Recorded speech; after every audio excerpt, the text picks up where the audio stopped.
Hey everybody, it's Andrew Thomas coming at you with your daily quick bits. Today, I wanted to talk to you about the power of owning over renting. And this is going to be for all you folks who might not own a property yet, who appreciate the luxury of the apartment, not having to worry about updates, repairs, yard work. And those are good things. I certainly do appreciate having a hands-off living situation. But have you considered equity, appreciation, and the authority over your property to do with it as you please? These are some of the main things I would say that gives ownership a superior stance over renting. And that's just because over a long period of time, here in Lincoln, Nebraska, we're experiencing between 5 and 6% appreciation annually, which is, well, frankly, it's a pretty decent investment, on top of the fact that if you're using these properties as rentals for other people who want to maybe have the luxury life, you're collecting quite a bit of rent. It's paying for your mortgage, your insurance, your taxes, your mortgage insurance, and it's probably even cash flowing if you bought it right.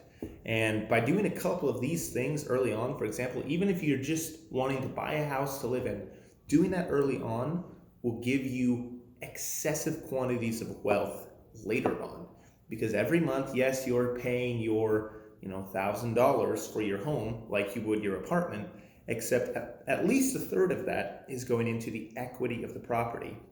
On $1,000 house, you're probably putting about $350 into the equity of the home, and that's going to continue to appreciate with the value of the home year after year after year. Now, most people like to talk about the big crash back in 2007, 2008, and it truly was devastating. I think there were stockbrokers throwing themselves out of buildings on Wall Street. So it was bad when something like that's going on. But it also affected real estate prices significantly. And especially in your coastal cities, we were seeing 50, 60% depreciations in people's properties, and people were finding themselves upside down in their loans. And so it was a very bad thing. But in the Midwest, the largest decrease we saw around this area was on average about 5%.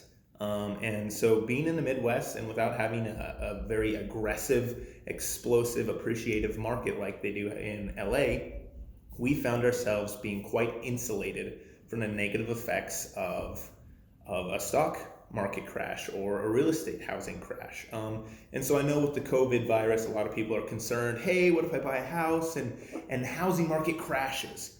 It very well could. But the reality is that in the Lincoln area, in the Midwest on average, we don't have aggressive inflation necessarily. And that will kind of insulate us from potential crashes and allow you to continue year after year to expect some kind of growth, if not a small stagnation in your growth of your property. So that's just a little bit about investing and the power of ownership over renting. I'll talk to you guys tomorrow. Thanks so much.